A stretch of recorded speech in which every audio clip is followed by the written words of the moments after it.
કેસર?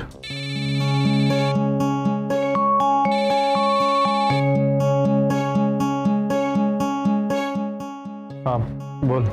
ફોજદાર, હું ઘરે પહોંચી ગઈ. ઓહ, બહુ જલ્દી પહોંચી ગઈ.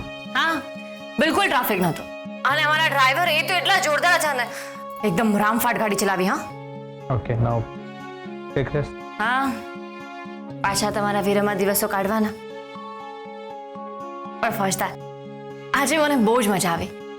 તમને મળી, તમને જોયા, તમારી સાથે વાતો કરી, તમારી સાથે થોડો ટાઈમ સ્પેન્ડ કર્યો, મને બહુ જ ગમ્યું. ફોજદાર, I love you. I love you too રાણી સાહેબ. પણ હવેથી આપણે આવી રીતે અચાનક નહીં મળ્યો હો. કેમ? કારણ કે જ્યારે તમને મળીએ ને ત્યારે તો બહુ સારું લાગે, બહુ મજા આવે, બધું જ ભૂલી જવાય. પણ પછી જ્યારે આમ ઘરે આવીને તો અત્યારે મને તમારી બહુ યાદ આવે છે. મને બહુ એકલું એકલું લાગે છે. મને તમારા વગર જરાય નથી ગમતું. ફોજદાર, જીવનમાં બીજું કંઈ હોય કે ના હોય, પણ તમે તો હોવા જ જોઈએ. કેસર, અને પછી એકલા હોઈએ તો ના હોય એવા વિચારો પણ આવવા લાગે છે. શું થયું? એલા ભાઈ, એ તમને કશ્યપ કહેતા હતા. એટલે મને તમારા ઉપર પૂરેપૂરો વિશ્વાસ છે, પણ એ વખતે આમ એવું લાગતું હતું ને કે કંઈક ખોટું થઈ રહ્યું છે, કંઈક ગરબડ છે. આમ અને એક તો તમે કાયમ જે રીતે વાત કરતા હોય છે ને એ રીતે વાત પણ નહોતા કરી રહ્યા. એટલે હવે હું તમને સમજાવી નહીં શકું કે એક્ઝેક્ટલી મને કેવું ફીલ થતું હતું, પણ મને નહોતું ગમતું. બસ ફોજદાર, છોડો, હું તો ઇડિયટ છું, હું તો કંઈ પણ બોલું છું, ભૂલી જાઓ. કેસર, તું આટલું બધું ના વિચાર. એ ભાઈને ફોજદાર, મેં તમને કહ્યું ને, મને તમારા ઉપર પૂરેપૂરો વિશ્વાસ છે, એટલે તમારે કોઈ જ ખુલાસા આપવાની જરૂર નથી. હું તો છું જેવી હું કંઈ પણ બોલતી હોઉં છું. આઈ એમ સોરી. અચ્છા, કાન પકડીને સોરી. તમને દેખાતું નથી, પણ મેં સાચી કાન પકડ્યા છે. હવે તમે આ બધી વાત ભૂલી જાઓ. તમને તો ખબર છે ને, મારા મનમાં જે આવે હું બધું બોલી નાખું છું. વિચાર જ નથી કરતી કે નહીં તમારા ઉપર શું અસર પડશે. અત્યારે તમે પણ થાકી ગયા છો, હું પણ થાકી ગઈ છું, તો આપણે પછી વાત કરીએ. ઠીક છે, ચાલ. સૂઈ જજો. જય સોમનાથ. ફોજદાર, હલો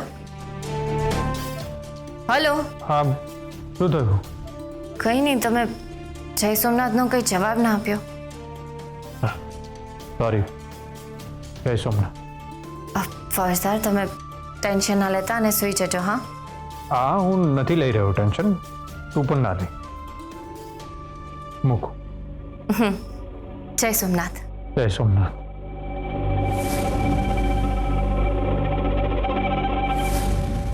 હંમેશા સત્યનો આગ્રહ રાખનારની આજે કેવી પરીક્ષા લેવાઈ રહી છે.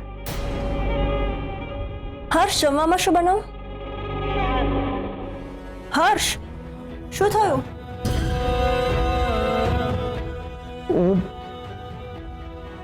હું કેસરની હાલત નથી જોઈ શકતો.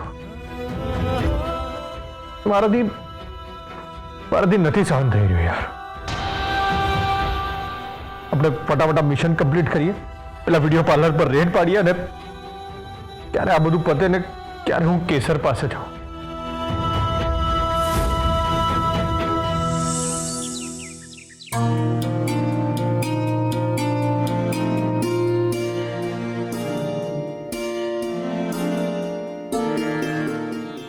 ઓ હલો, ડાબુ વેચી દીધું છે કે પછી તમારા માણસ સંતરામભાઈને નામે કરી દીધું છે અને તમે ખાલી પ્રોફિટમાં ભાગ રાખવાના છો? સવારમાં મને ટોણા મારવાની હિંમત ફક્ત તમે જ કરી શકો છો, બીજું કોઈ નહીં. બાય ધ વે, હું બીમાર હતો ને. હા તો એ બધું ગયું, બીમારી ગઈ હવે મામાના ઘરે. ચાલો ઉભા થો, કામ ધંધે લાગો. આ શું દેવદાસની જેમ પડ્યા રહ્યા છો? એટલે આ ઘરમાં શું ચાલી રહ્યું છે અને શું નહીં એની તમને કંઈ ખબર જ નથી. તમને કોઈ ઘરે રોકાવા માટે નથી કહ્યું? ના. શું વાત કરો છો? મને તો આ ઘરના કરતા ધરતા સ્વયં અમરબાએ ઘરે રોકાવા માટે કહ્યું છે. એમ?